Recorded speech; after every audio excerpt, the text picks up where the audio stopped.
Hello, my wonderful fiends. It is I, Rtyuiope, from Rtyuiope's Game Room, and today we are doing our first video celebrating the 25th anniversary of one of my favorite franchises, Shin Megami Tensei, and the 30th anniversary of the beginning of it all, Megami Tensei. To celebrate such an occasion, I've prepared a niche, yet important piece of information, which is none other than the continuity of the whole franchise or the Megami Tensei timeline. Now, this might be a point of contempt for many fans of the franchise, considering that there are plenty of games in the franchise that don't have any connections to the established canon in any way. Also, it's quite clear that each Megami Tensei subseries and individual games within that subseries are more often than not built as a standalone piece and not meant to connect to any of the games at all, but that won't stop me from trying to connect as many as I possibly can. Some of my ideas might be also a little far-fetched, so let me remind you that this is all just speculation on my part based off the way I've decided to interpret these games and therefore shouldn't be considered canon in any way, at least unless the creators decide to confirm any of my ideas as such. And if you disagree, at least I hope this video proves to be entertaining to you all. One last thing I should mention before we start is this video will flow in a similar manner to that of my other retrospectives. So even when things get a bit confusing, you should be able to get a general idea of what's going on. Now, my theory is that all these games are connected by a concept introduced in Shin Megami Tensei 3 Nocturne, which makes it possible for all these games in the Megaten franchise to be connected. This is called the Amala universe and is explained in-game from Nocturne as follows. In the vast Amala universe, this vortex world is not the only place where creation occurs. Katsugushi rises, matures, and falls in countless other places. There are billions of other worlds that you are unaware of, and they all experience the cycle of death and rebirth. This is the way of the Amala as determined by the Great Will. In case you didn't understand that, let's clarify for a minute. The Amala universe is a series of interconnected universes which experience a cycle of death and rebirth, which creates a new universe as the old universes die. All of these universes are connected through what we call the Amala network, which almost works like a computer network of sorts. Now that we've gotten that out of the way, let me show you this diagram which summarizes each of the game's placement in the timeline without getting into specifics. The black lines mean a direct connection between the two games, while the red lines mean the new universe is created, which could mean that an event in the previous story causes a new universe, but within the same continuity as the previous story, if you know what I mean. And finally, there's the green lines which represent a new timeline altogether, which means that certain events are prevented or erased altogether, and creates the start of a new timeline / universe which diverges from what could have been, and erases that continuity. Alright, now with all that out of the way, I will warn you there is a ton of spoilers for various Megami Tensei games in this video. Don't worry, I won't spoil Persona 5, because, I don't know the ending to that game, and I assure you it doesn't really have too much to do with the Amala universe, so I probably won't even touch on it, but that's that. So the only games that will really be spoiled here is any game but Persona 5, so anything else is fair game, so you have been warned. But anyway, without further ado, let us start at the beginning of the timeline, the game / novel that started it all, Digital Devil Story Megami Tensei, which introduces us to the reincarnation of the Shinto god Izanagi, who is Nakajima. Nakajima is a master programmer in his high school years. When he starts to have some premonitions about his past life and things to come, he is persuaded into making the demon summoning program by the evil Loki from Norse mythology, as a means to get revenge on the people who bullied him in high school, which ends up making more trouble than it's worth. When Loki sacrifices all of these people and snatches Nakajima's crush, who is also the reincarnation of Izanami, Nakajima then sets off to fix what he did wrong, with his favorite demonic pooch, Cerberus. He's successful and ends up saving his goddess of a girlfriend, which leads us into the Digital Devil Story video game that takes place a while after the original novel and tells a side story involving Loki. Fast forward a few years and the world is destroyed by ICBM nukes. After the apocalypse, our main character and his friend are playing a video game called Devil Busters, and when they confront a demon called Pazuzu, he pinky promises that he's not evil and he's just a messenger of Yahweh. So without a second thought, they unseal him and grant him the ability of the demon summoning program. Oh, and wouldn't you know it, Pazuzu is a lying piece of shit, and after a ton of shenanigans, our heroes either end up helping Lucifer or siding with Yahweh. Lucifer becomes a total bro and helps humanity rebuild Tokyo with the help of demons, while if you side with Yahweh, humanity's basically fucked. All in all, events in this game aren't really all that important except for the introduction of the Expanse, or Makai, which is a realm in the Megami Tensei universe which really helps connect all the games together, for it is the home of the demons and has sort of a connection with the Amala network. Now the game and the timeline where it starts to get a little bit complicated. Shin Megami Tensei, or True Goddess Reincarnation. This game was the revival of the Megami Tensei franchise, and was not in any way, shape, or form supposed to be a sequel to Megami Tensei 1 or 2, however that wouldn't be fun if there was no speculation. Now there is one key piece of evidence that could perhaps link the Megami Tensei games to Shin Megami Tensei. It's a little nod in the PlayStation and Game Boy Advance versions of the game which says that your puppy Pascal turns out to be Cerberus, who was given to you by none other than Mr. Nakajima, the protagonist of Megami Tensei. But a simple nod to the original isn't enough to establish a link between these games, so how would SMT1 logically be connected to the Megami Tensei timeline then? Well, either a new universe was created between the events of Megami Tensei and SMT1, or SMT1 is an alternate reality that replaces Megami Tensei 2 as the sequel to Megami Tensei 1. Either possibility is possible here, but I tend to lean towards the latter, because similar events do happen between Megami Tensei 2 and SMT1. So similar, in fact, that if we were to analyze it as a connection, it'd be the most feasible explanation. However, it doesn't explain why Steven in SMT1 created the demon summoning program when Nakajima clearly was the one to do it in Megami Tensei 1. Maybe Steven is Nakajima, or maybe they worked on the teleportation project together. Though even if these games have no connection, we can always discard the earlier games and move on to SMT timeline proper. Anyway, SMT happens where nukes are dropped by America on Japan by Thor, who is sent by God. But before you are obliterated, you are sent to the Diamond Realm, and then the future, with yourself, the Law, and Chaos heroes. Trust me, it makes more sense in context. After the main character defeats his friends in the neutral ending, he's seen as a messiah of humanity.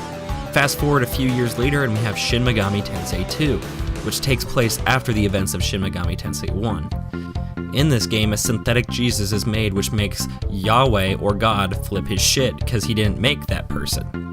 Trust me, it makes sense in context. This human turns out to be Aleph, who eventually reaches and beats the shit out of him with his bare hands. Once again, makes sense in context. This makes Yahweh angry and makes Aleph face eternal reincarnation and suffering, regardless if this world ends or not. After Yahweh is defeated, he is shattered and Aleph realizes that he doesn't give a fuck and just poofs. Now this is the diverging point where many different universes or timelines can happen.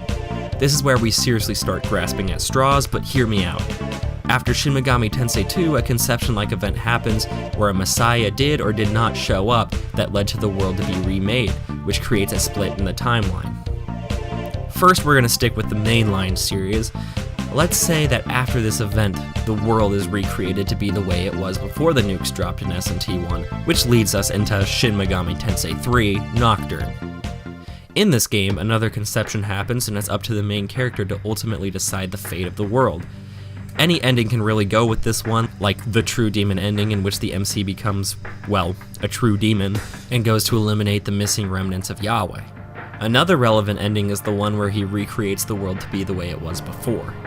Then, at around the same time as the events of Nocturne, the Digital Devil Saga franchise takes place, evidenced by the similarity between the Vortex world and the real world from DDS, and the presence of the Demi-Fiend, Nocturne's MC's data being found in the first game as an optional boss fight. Anyway, after the universe is recreated again after Nocturne, we see that we are back into another contemporary world.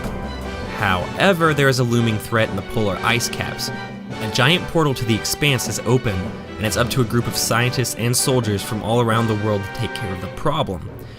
The only really important things to note here is the fact that the MC from this game creates a fairy forest, and that he faces off with the Demiurge, who's a shattered fragment of Yahweh. This implies that if you want to go with the true demon ending from Nocturne, the Demi-Fiend failed in his ultimate plan to eliminate Yahweh.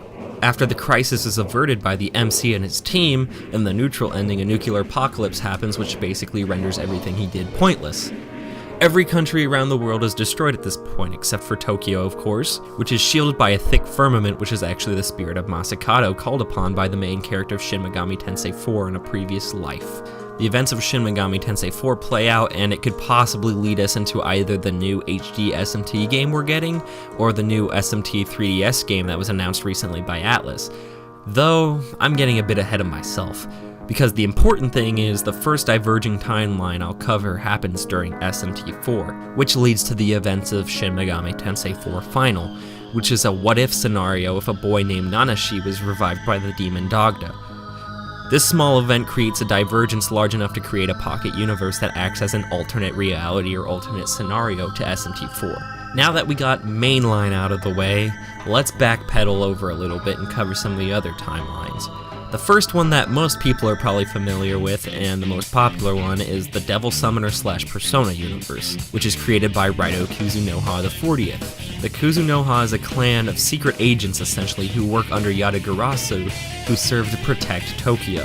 Raito Kuzunoha the 40th lives in a reality where SMT 1 and 2 happen. Feeling as if he needs to fulfill his calling, he goes back in time through the Amala network and attempts to divert SMT 1 and 2 from happening, although his methods are a little unorthodox, which leads to the protagonist of the Raito Kuzunoha games, Raito Kuzunoha the 14th, to stop the 40th from fulfilling his plans. Eventually, the 14th is successful in his endeavor, and a little later finds himself face to face with a moral decision with Lucifer. If Raito decides to side with Lucifer, the world is recreated and the events of Nocturne play out. Except in this version of Nocturne, Dante isn't around anymore, but rather Raito Kuzunoha the 14th. In the end, however, the Demi-Fiend chooses to reset the universe to the way it was, but without the influence of Yahweh or Lucifer, and Raito is sent back to his proper time period, probably accepting his mistake and doing it right this time. Now the Demi-Fiend is returned to his human lifestyle, and Raito continues his sleuthing. All in the same timeline, just different time periods, if you know what I mean. All of that aside though, if Raito avoids Lucifer altogether, the timeline just continues as it is and Nocturne's conception doesn't happen. After a few more Devil Summoner games, in the first Persona game we run into Persona 2 Innocent Sin. In this game's ending, the protagonist Tetsuya Suo is left with a conflict: forget his friends and make the villain Nyarlathotep cease to exist, or refuse to give up his memories and face his punishment. He obviously chooses the latter. This decision leads to Persona 2 Eternal Punishment, which nullifies the events of Innocent Sin and overwrites its place as the sequel to Persona 1 and the prequel to Persona 3, which is evidenced by a couple of Persona 2 characters appearing on a TV show inside of Persona 3. During the middle of Persona 3, our main characters have to go through some time-traveling shenanigans to meet the main character of Persona 4, while at the same time as the events of Catherine may or may not be taking place. After the events of Persona 4, we reach its epilogue, where a divergent timeline of shitty spin-offs happen instead of a real game. Oh hey, there's Persona 5, not coming out until April, are you? And with that, we've covered the two major Megami Tensei connected universes. This leads us into some smaller timelines, starting with the Devil Survivor timeline, which is created after the alleged conception that happens after SMT2 and not after Nocturne. Here, humanity has to face another one of God's ordeals. We assume then that the main character of Devil Survivor 1 becomes the King of Bel and rages war against Yahweh, which causes his fate to be similar to the true demon ending of Demi-Fiend, leading to his defeat and the creation of the Devil Survivor 2 universe, which still has some ties to the original universe according to some lines of dialogue from Black Frost in the game, who is a character that appears in the first game. All in all, I think we're pretty set here. I think this covers the entirety of the Shin Megami Tensei timeline, and I'm definitely not purposefully ignoring a certain series of games that form part of the timeline yet have become the subject of ridicule amongst the years for awkward inclusions in the franchise. Oh, and who am I kidding? The Devil May Cry franchise totally takes place before Nocturne. And that pretty much covers my interpretation of the Shin Megami Tensei timeline. I know some of you guys will probably be like, that's wrong. Some of you guys will probably be like, that's right. But all I ask is you guys to keep it nice and clean in the comments section, and I hope you got something entertaining out of this video, regardless if you believe it or not.